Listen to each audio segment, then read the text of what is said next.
Guys আমার নাম হবিরাজ মুখার্জি।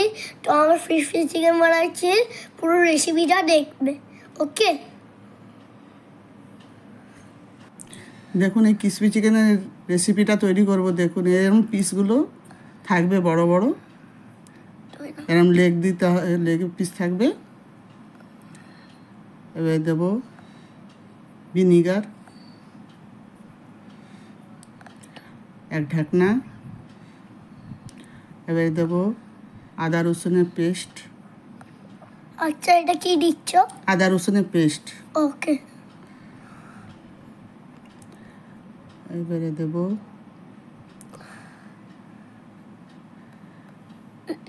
লঙ্কা গুঁড়ো। এটা লঙ্কা গুঁড়ো? আচ্ছা, তোরা আমরা মিক্স করে নিয়ে এটাকে। হ্যাঁ, একটু আরো নুন দেবো এবারে। আচ্ছা ঠিক আছে, নুন দিতে। নুন না দিলে কি ভাল লাগবে না, এবার মিক্স করে নেবো আমরা। এবার একটা ডিম দেবো। ও, ডিম দিতে হবে? হ্যাঁ, ডিম দাও। তারপরে ওকে মিক্স করব। হ্যাঁ, এবার মিক্স করতে হবে। মিক্স করে একটু আর এক ঘন্টার জন্য রেখে দিতে হবে। হ্যাঁ, 1 ঘন্টার জন্য রেখে দিতে হবে। হ্যাঁ, ওটা রেখে দিলে আবার ময়দা।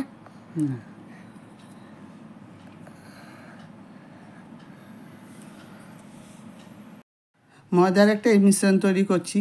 1 বাটি ময়দা নিলাম।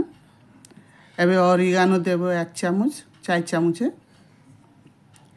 আবার চিলি ফ্লেক্স দেবো 1 চামচ। আর নুন দেবো, নিজের স্বাদের মতন দেবে নুন।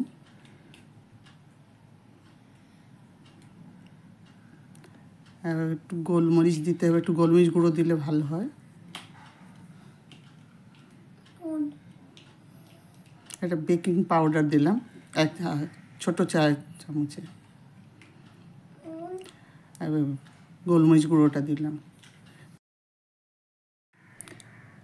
এগুলো সব ভালো করে মিশিয়ে নিচ্ছি। এর মধ্যে এবার এক একটা করে চিকেনের লেগগুলো দেবো।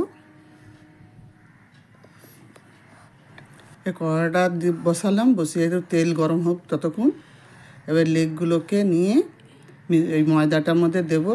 দিয়ে যত গায়ে, হ্যাঁ এটা ময়দা আছে, এটা গায়ে জোরে যতটা জোরে করতে পারেন করে ওই ময়দাগুলো এক্সট্রা ঝেড়ে নিতে হবে। হ্যাঁ, আবার করে ভালো করে আবার বেটারটার মধ্যে যেরকম জলটা শুকিয়ে যায় করে ওকে ভালো করে চেপে চেপে চেপে চেপে করে নিতে হবে। পুরো একদম শুকিয়ে যাবে। তারপরে যে এক্সট্রা ময়দাটা থাকবে, এটা কি চিকেন ময়দা? হ্যাঁ, এটা ময়দা। এটা এর মধ্যে লাগিয়ে মিক্স করতে হবে চিকেনের সাথে। হ্যাঁ, আচ্ছা। তারপরে আবার ঝেড়ে নিলাম, ঝেড়ে টেড়ে দিয়ে আবার এবার ওই মিশ্রণটার মধ্যে একটু চুবিয়ে নিতে হবে। চুবিয়ে এই যে একটু চুবিয়ে আবার ওটা ময়দাটার মধ্যে দিয়ে আবার ময়দাটা চেপে চেপে এই একবার হয়ে গেল। আর একবার দ্বিতীয় কোটিংটা করছি, করলে কি ভালো মুচমুচে একটু টাইপে হবে। আর এই আরেকবার একটু পেস্ট করে আবার একটু কোটিংটা করে নিলাম।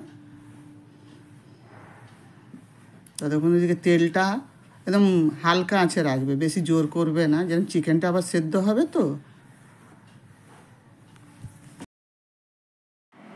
তেলটা গরম হয়ে গেছে।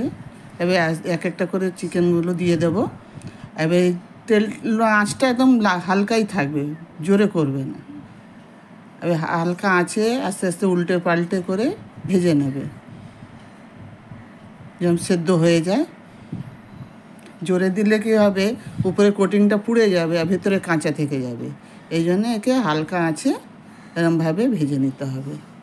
যখন 5 থেকে 6 মিনিটের মধ্যে তোমার যখন দেখে নেবে হয়ে গেছে, তখন একটু জোর আঁচ দিয়ে লাল করে ভেজে বের করে নেবে। এই যে দেখছো, যেরকম আমি উল্টে উল্টে হালকা আঁচে ভাজাচ্ছি, উনি ভেজে নেবে। 5-6 মিনিট হয়ে গেলে তুমি জোর আঁচে কড়া করে ভেজে নিলাম। এরমভাবে একটু কড়া করে আঁচ দিলে উল্টে দিলাম, একটু উল্টে পাল্টে দিদা হয়ে গেছে নাকি? হয়ে এসছে, এই তো। ঠিক আছে। হ্যাঁ, গরম আছে। এই দেখো, এরকমভাবে লাল করে বের করে নেবে। খুব ভালো নাকি? হ্যাঁ, এই দেখো, এর একটা টিস্যু পেপারে এরকম রাখবে, তেলটা যে এক্সট্রা থাকবে টেনে নেবে। হ্যাঁ, এই হয়ে গেছে। একটু ঠান্ডা হলে তুমি খাবে, ঠিক আছে? ঠিক আছে। হ্যাঁ, ঠিক আছে। এইটা আমাদের খাবার এসে গেছে, ফ্রেঞ্চ ফ্রাইস, ক্রিসপি চিকেন। এই দেখো, এবার আমরা খাবো।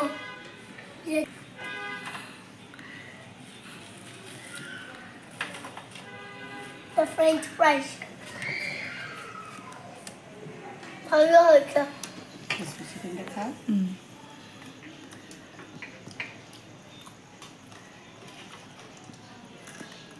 ভালো হয়েছে, খুব ভালো হয়েছে। দুটোই ভালো হয়েছে, ফ্রেঞ্চ ফ্রাইস, ক্রিসপি চিকেন দুটোই ভালো হয়েছে। বলবে রেসিপিটা বানাবে কেমন হয়েছে, এটা বলবে। আর আমরা ভালো হয়েছে বলবে। আর আমরা ভালো বানিয়েছি বলে থ্যাংক ইউ, টাটা। আর বাইরের খাবার খাবে না, নালে পেট ব্যথা করবে, অ্যাসিডিটি হয়ে যাবে। বাড়িতে ক্রিসপি চিকেন, ফ্রেঞ্চ ফ্রাইস বানিয়ে খাবে, তাহলে ভালো হবে, শরীরটা ঠিক থাকবে। ঠিক আছে, টাটা, থ্যাংক ইউ। রেসিপিটা ভালো লাগলে একটা লাইক, চ্যানেল সাবস্ক্রাইব করে নেবে আর কমেন্টে বলবে কেমন লেগেছে। Bye bye, tata.